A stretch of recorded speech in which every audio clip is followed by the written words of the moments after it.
मुझे 5 साल हो गए हैं, मैंने मेरे सारे पेपर क्लियर कर रखे हैं, मैंने नेट भी क्वालिफाई कर रखा है, मैंने एस्टेट के भी दोनों लेवल क्वालिफाई कर रखे हैं। कोचिंग पढ़ा के 5,000 मेरे पास महीने के बचते हैं सर, और हमें ये कहीं पर भी उम्मीद नहीं दिखाई दे रही। अब भी जो नेता आ रहे हैं उनमें से बस ये है कि something is better than nothing. हमारे पास कोई अच्छी चॉइस नहीं है, इसीलिए एक ही किसी को वोट डालना है। हम किसी के लिए भी ये नहीं कह सकते खुल के कि हाँ ये नेता हमारे लिए कुछ करेगा। और जबकि हम ये तो बाकी बुजुर्ग बैठे, इन्होंने तो ज़माना देखा है, बहुत से नेता देखे हैं। हम पढ़े लिखे होकर भी दूसरे व्यू पॉइंट से भी एनालाइज कर रहे हैं, तो भी हम कह नहीं सकते कि हाँ ये नेता हमारे लिए जो है काम करेगा। सीधी सीधी हमारी यही डिमांड है कि आप सबसे पहले रोजगार दीजिए युवाओं को, उसके बाद अब महिलाओं की सुरक्षा दीजिए, हेल्थ सर्विसेज में इन्वेस्ट कीजिए। जेबें भरते रहेंगे, एक दूसरे को जेल भेज रहे हैं। कहाँ जा रहे हैं आप? देश कहाँ जा रहा है? क्या आपके मुद्दे हैं? आप बात ही नहीं कर रहे हैं जो ग्राउंड लेवल पे। आप आर्टिफिशियल इंटेलिजेंस लेके आ रहे हैं, आप डिजिटल इंडिया बना रहे हैं। लोगों को 2 टाइम की रोटी तो मिले।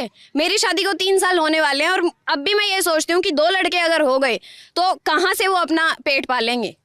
ये तक भी सोचना पड़ रहा है बच्चे करने से पहले भी कि उनका कैसे गुजारा होगा। अभी रिसेंट लेटेस्ट एक रिपोर्ट आई है जो बता रही है कि दुनिया में धीरे धीरे पॉपुलेशन का डिक्लाइन आने वाला है। 2.2 एक एवरेज रेट है इंडिया में, और जैसे चाइना की भी पॉपुलेशन गिर रही है, तो हमारे देश में जो बुजुर्गों की पॉपुलेशन है वो बढ़ जाएगी। वो किस पे डिपेंडेंट है?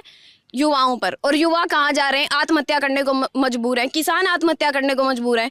कोई भी अगर खुश है तो आप हमें ये बता दीजिए कि हाँ ये जो कम्युनिटी है या फिर ये जो पार्ट ऑफ पॉपुलेशन है ये खुश है। कोई भी खुश नहीं है सर। यहाँ वैसे डाबड़ा गांव से हूँ, और अब हम ये देखते हैं कि बहुत मुझे उम्मीद थी कि घर वालों ने पढ़ने के लिए बाहर भेजा, बहुत उम्मीद थी कि कुछ नौकरी करेंगे, पर अब मैं बच्चों को कोचिंग पढ़ाती हूँ, इतना ज्ञान देती हूँ, मन ही मन मैं ये सोचती हूँ कि कैसे इनको मैं भविष्य की उम्मीद दूँ कि ये क्या करेंगे। कहीं पर भी कोई रास्ता नहीं दिख रहा है। इतनी अच्छी क्वालिफिकेशन होने के बाद भी 5,000 रुपये मेरे हाथ में आते हैं महीने में, उसमें तो सर मेरा ही खर्चा निकलता है। अब डर लगने लग गया है, अब सिंगल चाइल्ड पॉलिसी अपनानी पड़ेगी सर। तो अब मातृत्व का भी हम गला घोट रहे हैं सर, ये देखिए, और किस हद तक हम जाएंगे। और जितने बुजुर्ग हैं, जो बुजुर्ग पॉपुलेशन बढ़ती जा रही है, कुछ लोग ये सोचते हैं कि समाज में अगर बुजुर्ग पॉपुलेशन बढ़ती है, इन लोगों को जितनी इन्होंने, जब ये अपने जवानी में थे, इन्होंने जितनी भी देश सेवा की, इनके पास नौकरियां थी, आज ये देखते हैं कि भाई पोते बैठे हैं घर में, शादी नहीं हो रही। ये जो हरियाणा में जो कल्चर चला है ना कि बहू ला रहे हैं, अभी पंजाब यूनिवर्सिटी में हाल ही में एक रिसर्च स्कॉलर ने इस पे रिसर्च की है कि हरियाणा में ये कल्चर क्यों है। हम इसलिए फेमस हो रहे हैं सर कि बहू ला रहे हैं। जैसे यूपी से बहू ले आए, बिहार से बहू ले आए, तो शादियां तो हो नहीं रही सर। हाँ, और इस पे एक बेरोजगारों की शादी नहीं हो रही सर। अब लड़के और क्या करेंगे, इसीलिए नशे की तरफ जा रहे हैं। आप नशा मुक्ति के लिए अवेयरनेस कैंपेन चला रहे हो, अरे आप नौकरी तो दीजिए। अभी इन्होंने भर्तियां निकाली हैं सर, डी ग्रुप की भर्ती निकाली है, क्योंकि इनको ये था कि चलो इलेक्शन है, वोट लेने। इतनी निकम्मी सरकार है सर, 5 साल हो गए, इंडिया में इन्होंने रिकॉर्ड बना दिया, एक भी भर्ती नहीं की बिना केस के। HCS का पेपर हुआ sir, 40 question as it is repeat हो गए इनके। ये इनका स्तर है। क्या वायरल हुई थी सर किसी गाँव में, नाम तो मुझे नहीं पता, बीटेक बिटौड़ा बनाए सर। वो बहू जो है वो बीटेक कर चुकी है, आई थिंक उन्होंने। अब जो गोबर के उपले नहीं होते, वो थाप के वो बेचेंगे। मुझे इन पे 10 रुपए का बिक रहा है, 20 रुपए का बिक रहा है, नौकरी तो है नहीं है। तो अब यही काम। शर्मा पार्क, बिटौड़ा पार्क बनने वाला है सर। मैं वहाँ पे मेरी क्वालिफिकेशन लिख दूंगी, आप अपनी लिख दीजिएगा। बीटेक बिटौड़ा बन चुका है, MBBS शायद बिटौड़ा बनने वाला है, क्योंकि मेडिकल में भी इन्होंने बुरा हाल कर रखा है सर।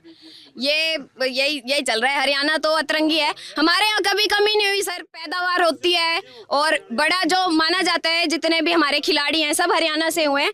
तो बहुत हमारी जो पृष्ठभूमि है, जो हमारा हरियाणा है, मुझे मेरे प्रदेश से बहुत ज़्यादा प्यार है।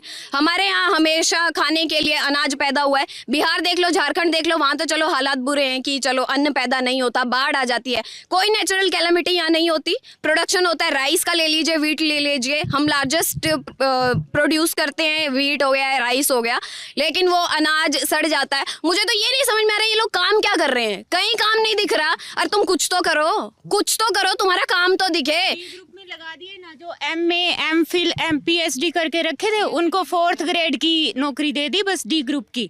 बस उसमें 18,000 हमने कर दी है वैकेंसी, इसी में खुश रहो बस। जैसे हमने एग्जाम दे रखा है TGT का, ग्रुप बने पड़े हैं बेरोजगार युवा। कभी युवाओं का तो अभी हम सोच ही नहीं सकते। अभी हम सोचते हैं कि हमारे पापा सही है, वो पढ़े नहीं, किसान बन गए, उन्होंने अपना एक अच्छा जीवन व्यतीत कर लिया, इतना पैसा इन्वेस्ट किया उन्होंने। मेरी बीटेक पे कम से कम 15 लाख रुपए लगाए हैं उन्होंने। अब आज मैं क्या कमा रही हूँ, हूँ, 5,000 रुपये 6,000 रुपये महीना, उसका इंटरेस्ट भी नहीं दे पा रही हूँ। और वो क्या करेंगे बेचारे, मजबूर होकर बच्चों को पढ़ा रहे हैं क्योंकि ये ट्रेंड आ रहा है, अब बच्चों को पढ़ाना है, अच्छी अच्छी एजुकेशन देना है। और मतलब वैकेंसी तो कहीं है भी नहीं, कहीं भी नहीं है। हरियाणा का तो इतना 10 साल में खट्टर ने इतना बेड़ा गर्क कर दिया है, हद से भी ज़्यादा।